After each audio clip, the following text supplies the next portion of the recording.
Finishing और smoothness में बेजोड़ इंटेलेक्ट सेमी ग्लॉस पेंट जो साधारण पेंट की तुलना में दे ज्यादा coverage. Anti crack, anti fungal और एंटी फेड टेक्नोलॉजी से बना इंटेलेक्ट एक्स कोट शाइन जो दीवारों की चमक को रखे सालों तक बरकरार। और साथ ही intellect prime seal wall sealer, interior and exterior range में अवेलेबल प्राइमर जो दीवारों पर पेंट की पकड़ मजबूत बनाए और घर को रखे नया सालों साल। संपर्क करें 1800-2123-494 पर।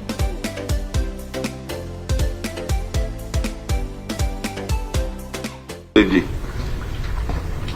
सदन के नेता ने जो रेजोल्यूशन आज सदन में लेकर आए, मैं उसके समर्थन में बोलने के लिए खड़ा हुआ हूं। यहाँ बैठा सोच रहा था कि किस बात पे बोलना चाहिए कि मुझे आफ्ताब जी ने कहा कि हुड्डा साहब ने आदेश किया कि मुझे बोलना चाहिए। इच्छा भी थी बोलने की, लेकिन एक लाइन आज कुंडू साहब ने दे दी। इन्होंने कहा कि बड़े राजनीतिक परिवारों के सदस्य बहुत लंबे समय से सदन में हैं और उन परिवारों ने कुछ नहीं किया। इस बात की भी निंदा मैं करता हूं।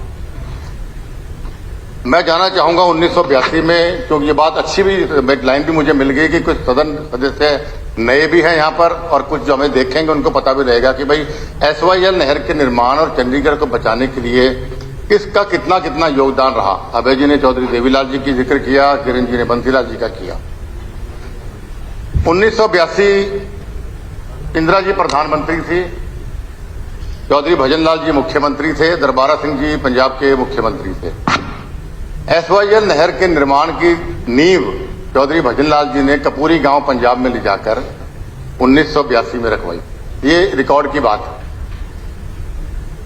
उसके बाद निर्माण बढ़िया चला। उससे पहले 79 में कोर्ट में गया था हरियाणा के, भाई हमारा पानी नहीं मिल रहा, ये नहीं मिल रहा। भजनलाल जी ने वापस लेके फिर निर्माण शुरू करवाया और वो निर्माण बहुत बढ़िया चला 1986 तक।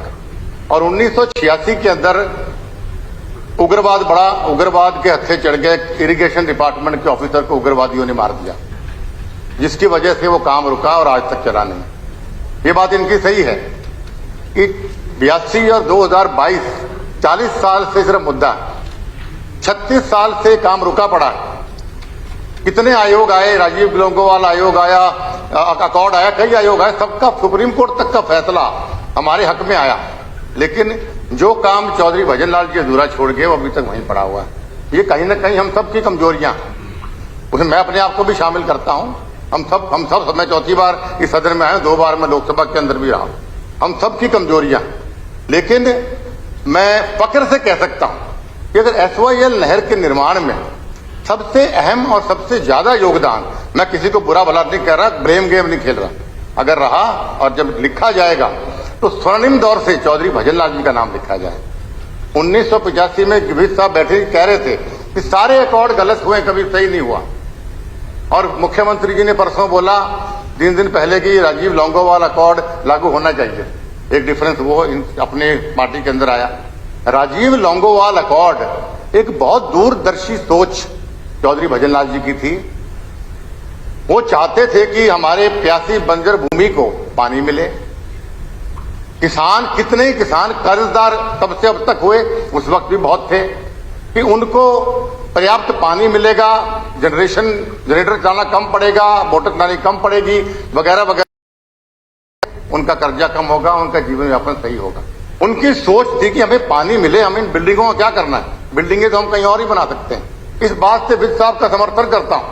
चंडीगढ़ अगर पंजाब को देना चाहिए, शर्ते हमें हमारा पानी जो बढ़ा हुआ हिस्सा भजनलाल जी ने बढ़वाया था अकॉर्ड के अंदर, वो बढ़ा हुआ हिस्सा हमें मिले, हिंदी स्पीकिंग विलेजेस हमें मिले, और हमें केंद्र सरकार, वो भी फैसला था उस वक्त कि जो नई राजधानी हरियाणा में बनेगी उसका सारा का सारा खर्चा केंद्र सरकार उठाए। तो ये इट्स ओके, बिकॉज हमें किसानों के आंसू देखने हैं, हमें बिल्डिंगें नहीं देखनी है, बिल्डिंगें हम कहीं बना लेंगे। तो ये एक दूरदर्शी सोच थी, ये इंप्लीमेंट नहीं हुआ। जुलाई 1986 में 85 में ये अकॉर्ड हुआ राजीव लोंगोवाल, और ये कहा गया कि जनवरी 1986 तक ये लागू किया जाएगा। तो जनवरी 1986 तक ये लागू नहीं किया गया। तो पंजाब के मुख्यमंत्री ने कहा कि अब जनवरी में बात हुई, जनवरी में हम झंडा लहराएंगे चंडीगढ़ के अंदर। तो चौधरी भजनलाल जी ने उस वक्त चैलेंज किया था कि झंडा तो हरियाणा भी लहराएगा चंडीगढ़ के अंदर। और मुझे अभी भी याद है सीएम हाउस में से स्कूल में था उस वक्त में, चौधरी भजन लाल जी आए और 26 जनवरी को सीएम हाउस में चैलेंज करके झंडा लहराया था, चंडीगढ़ को रुकवाया पंजाब में जाने के लिए। तो जून 1986 में भजन लाल जी पर दबाव बनाया गया कि भाई आप अपनी जिद छोड़ दीजिए, चंडीगढ़ को पंजाब को जाने दो, एसवाईएल का मामला हम थोड़ा लंबित करते हैं, आप ये डेरा बस्ती, लालडू, ये नया गांव, ये वाले एरियाज हैं, ये एरियाज आप ले लीजिए और चंडीगढ़ को छोड़ दीजिए। भजन इतिहास गवाह है, कोई आदमी गांव की सरपंच ही नहीं छोड़ता। चौधरी भजन लाल जी ने मुख्यमंत्री पद को लात मार के रिजाइन किया था कि मेरी कलम से चंडीगढ़ को पंजाब को मैं नहीं जाने दूंगा। तो ये थोड़ा इतिहास मेरे भाई को सबको मैं समझा रहा था। तो ये सब नेताओं ने, चाहे बंसीलाल जी थे, भजन लाल जी थे, देवीलाल जी थे, अपने अपने ढंग से सबने प्रयास किया, लेकिन व्यवहारिक रूप अभी तक नहीं हुआ। ये चिंतन और चिंता की बात है। आज मैं सदन के नेताओं को कहना चाहता हूं कि आप नेता हैं, सरकार आपकी केंद्र में है, सरकार आपकी हरियाणा के अंदर। पंजाब में तो एक कॉमेडियन को चीफ मिनिस्टर बना दिया जो एक हैबिचुअल ड्रिंकर है, जो एक हैबिचुअल ऑफेंडर है, उसकी बात को तो खुद ही सीरियसली लेता नहीं कोई, वो खुद ही लेता नहीं, हमने क्या लेना।